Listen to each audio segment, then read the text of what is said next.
The French are rather good at exporting things that are small and fun. Just look at Asterix and the Madeleine. Delicious. And this is the latest small French export, the Renault 5 E-Tech. And I really want it to be good. Why? Because I happen to love small French hatchbacks. This one is mine. This is my very own Renault Clio 182 that is a little bit shabby, but I love it. I've driven it for the last 7 years, pretty much daily, really. Am I really expecting the new Renault 5 to go toe-to-toe with my Clio in pure driving thrills? No, because this weighs under 1,100 kilos or 2,400 pounds, has a naturally aspirated engine and a manual gearbox. Like for like, this has got it beaten all ends up on the pure enthusiasm scale. But has the new car got the same essence, the same joie de vivre? I really do have hopes that something can be electric and fun and affordable, just like this, which is no more frustrating. Oh. And why are my hopes high? Well, the Renault 5, it's got history.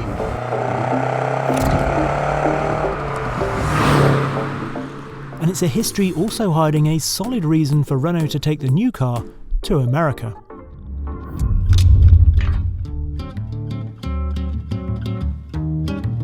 The basics of the new Renault 5 E-Tech are that it starts at just £22,995 in the UK with 118 brake horsepower and a 40 kilowatt-hour battery giving up to 193 miles of range. To get an extra 30 brake horsepower and the bigger 52 kilowatt-hour battery with around 250 miles of range, you'll need to chuck in another £4,000. But the crucial thing is that whatever you go for, you still get the same fundamentally brilliant look and feel inside and out, with things like the 18-inch wheels and the stylish seats across the range. I honestly don't think this iconic model looks significantly better or different to the entry-level Evolution spec. As EVs go, it feels affordable and egalitarian, a true Renault 5 in other words. The original Renault 5 came out in 1972. It was based on the Renault 4, which meant it had a longitudinal engine up front and it had that fantastic sort of upside down umbrella gear shift here, which I actually really like. It was the most popular car in France, and by the end of its production run, nearly 10 million had been sold. Its three-door hatchback Super Mini shape was also pretty innovative, because while it had contemporary competition in the shape of the Fiat 127, it was years ahead of cars like the Ford Fiesta and VW Polo. I actually have a personal connection to the Renault 5 as well, because both my mother and my grandmother had one. They were both pale blue, and it's strange because really I was much too young at the time they had them for me to really remember them, but somehow they do. It's like they're just vaguely there in the background. In fact, really, like all the photos I could find, it's sort of never a photo of the car, but it's somehow just there, which is rather nice. As we're in the interior of this, I think it's worth mentioning that this is probably the area in which there's the biggest leap on improvement over past Renaults, certainly early Renault 5s, but my Clio as well, because the quality in here is amazing. You would not think that this was, well, meant to be affordable. The lovely warm cloth material on the seats is actually made entirely from recycled plastic bottles, and details such as the plush top to the passenger side of the dashboard and the shape of the screens hark back to previous 5s. Room in the back is more Hobbit than Gandalf friendly, however the boot is a useful 326 litres. But of course, the Renault 5 hasn't always just been about practicality. The Renault 5 was right on the money as well when it became a hot hatch, because the original Renault 5 Alpine, which is sold as a Gordini over here because Chrysler had the rights to the Alpine name in the UK, that came out, well, basically concurrently with the Golf GTI, which everyone considers was first. In 1982 it got a turbo, and then, well, with the second generation or Super Cinq, we got this.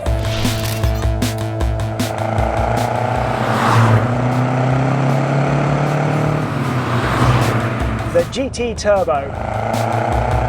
Now, much as obviously I'm intrigued by the brand new Renault 5 E-Tech, not going to lie, I did use it as a bit of an excuse just so I could have a go at one of these.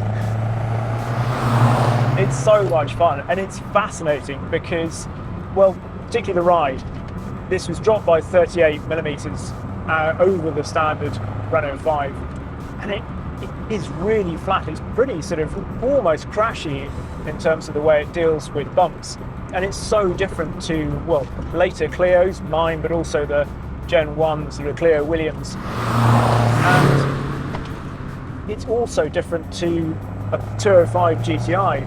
But the advantage, obviously, of it being so sort of lower and flatter in the way that it rides in corners is that you don't have what you get with the 205 GTI, which is that lift-off oversteer, because it's much more controlled. It feels much sort of, you know, more faithful, really, in the corners. Suspension is McPherson struts at the front with trailing arms at the rear and anti-roll bars on both ends. It's a ride height that probably required another 20 years of damper technology to really work, to be honest, because if it feels firm now, it must have felt doubly so in the 80s. The interior of this is brilliant. I mean, it's pretty sparse and the plastics feel incredibly thin. I love this steering wheel. The steering is unassisted but fabulous, full of feel. As soon as you're up to speed, it's perfectly weighted. It's so light in this cabin, and of course it's light overall, just 820 kilos or 1,800 pounds. Part of the reason it's so light is that the body panels are incredibly thin. The metal would probably be deemed too flimsy for posh crisp packets these days. Under the little bonnet is a now transversely mounted 4-cylinder 1.4-litre carb-fed pushrod engine that can trace its origins all the way back to the early 1960s. And what made it stand out from other hot hatches in the 80s was that it was boosted with a Hagerty T2 turbocharger. But although this has the sort of turbocharging that your mother warned you about, actually, it's still wonderfully responsive on the throttle even when you're off boost. That cable-operated throttle, you don't have to be right up in the boost to enjoy it, which is a surprise. There's only about 120 brake horsepower even in this phase 2, which had about 5 brake horsepower more than the first phase, but it feels quick. 0 to 60 in about 7.5 seconds, maybe just under. That actually beats the new car. Mind you, 2 more different ways of reaching acceleration figures. I think it would be hard to conceive of. While not as silent as the new car, the sound of the engine isn't actually as pronounced as I was expecting, with the creaks from the old plastic interior almost rivaling it for volume. You could, of course, pop on a cassette. Relax, the ultimate 80s mix. The gear shift in this is, well, much more precise than a 205 GTI, and it's a really nice shift actually. Really nicely placed pedals as well. 4 square, a little roller skate of a car. It's great. As you can tell, I'm rather smitten, and it feels nice to give this little car a bit of a day in the limelight. The GT Turbo was a bit of an unsung hero, really, because a lot of the glamour was taken away by the Turbo. So the Renault 5 Turbo, which was the rear-wheel drive mid-engine car, which was for Group 4 rallying. But this came afterwards, and this is one that really you could actually afford. It wasn't a homologation special. Interesting bit of rallying fact though, nerdery, is that this is the only Group N car ever to win a WRC rally. It's a 1989 Côte d'Ivoire rally in Africa, and yeah, it was notoriously high in terms of attrition. It was a really, really rough rally, but somehow little Renault 5 made it through. An unexpected triumph is a neat encapsulation of the origin story for the design of the first Renault 5, which was penned by a previously unheralded Renault stylist named Michel Bouet. What's extraordinary is that the futuristic 5 was something designed entirely by the 36-year-old Bouet in his spare time. When Renault's CEO, Pierre Dreyfus, saw it, he loved it, and Projet 122 was born. The second generation Renault 5 was penned by Marcello Gandini, yes, he of the Miura, Countach and Lancia Stratos, amongst other things. Instantly you can tell that this is a Phase 2 GT Turbo by the slightly different grille and the bumpers all being in body colour rather than just grey.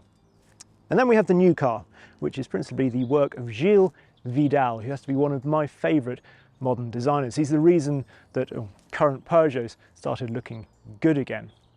And it's fascinating seeing this with the older car, because whilst in isolation I would have said this was, well, very retro.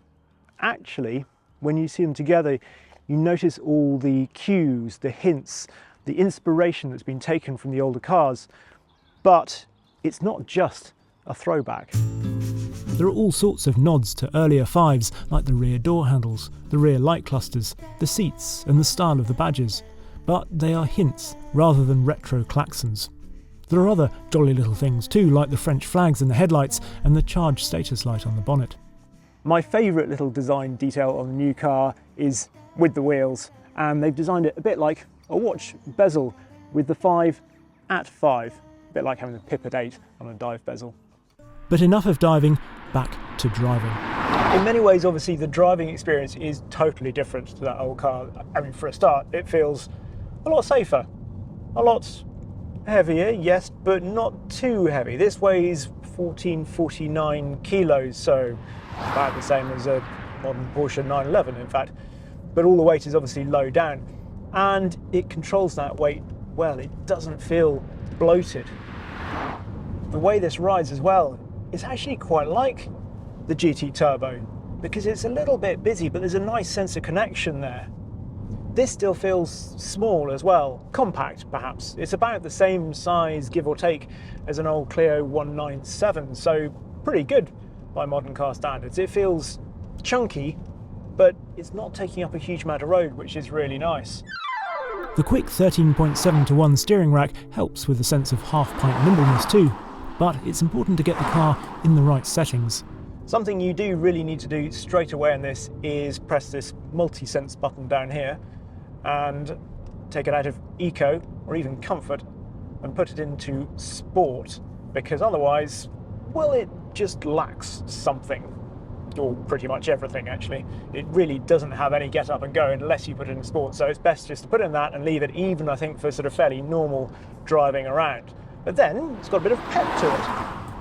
Another thing that sport does is give the steering just a bit more weight, which it really needs. It could still do with more. It's obviously not a patch on the old car in terms of feel. As soon as you set off, you'll probably want to turn off all the ADAS gubbins as well, but thankfully Renault has made that a simple 2-push of this dedicated button, rather than hiding it on a touchscreen. In fact, there are a lot of physical buttons, which is pleasing to see, and it's not bargain basement switchgear either.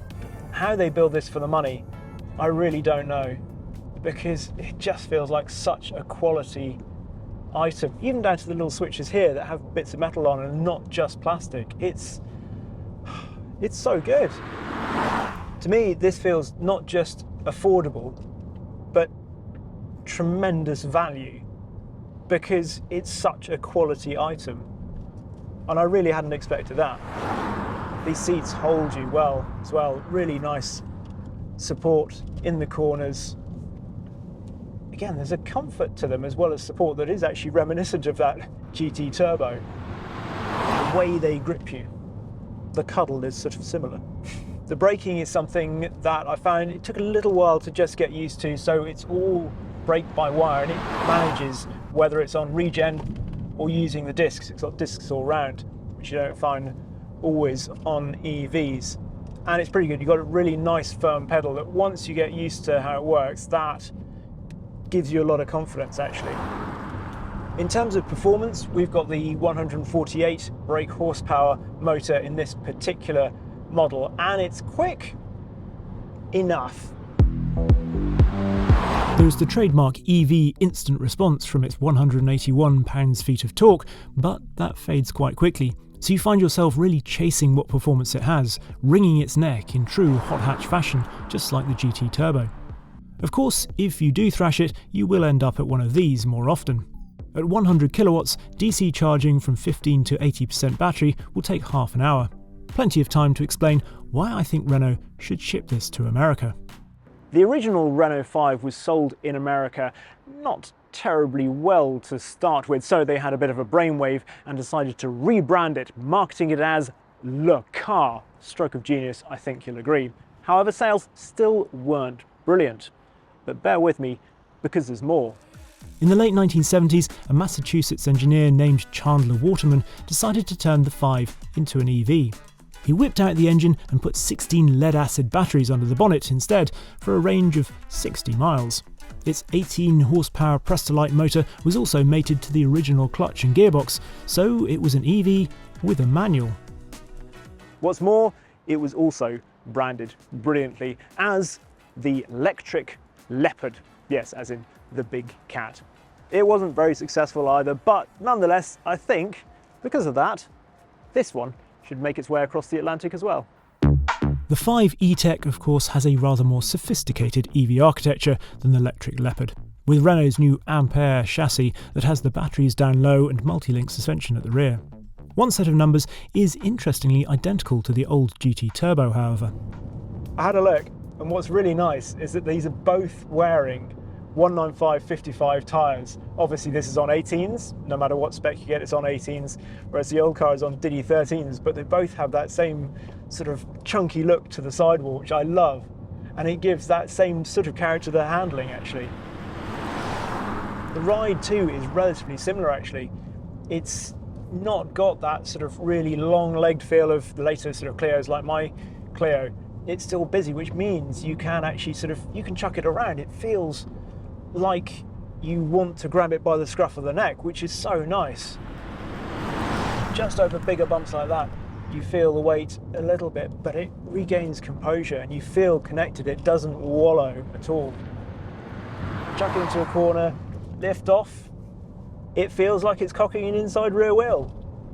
That's what I want from a hot hatch. Is it brimming with feel? Is it as engaging to drive as my Clio? No. But it's definitely got a bit of elan, so to speak. And it's certainly not just living off its looks.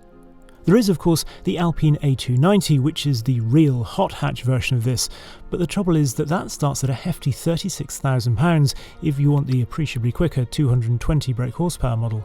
And I just think the Renault 5 feels like the much more important and appealing proposition. Perhaps the real dynamic tour de force will come with the recently unveiled Turbo 3e, a spiritual successor to the mad Renault 5 Turbo. Rear-wheel drive, torque vectoring with 540 horsepower and arches wide enough to hide both Alain Prost and Jean Ragnetti in them, it already appeals to me more than any EV supercar I can think of. If the 3e can nail the enthusiast driver's EV half as well as the E-Tech has jump-started the affordable end of the electric market, then it could prove to be the tastiest French export since creme brulee.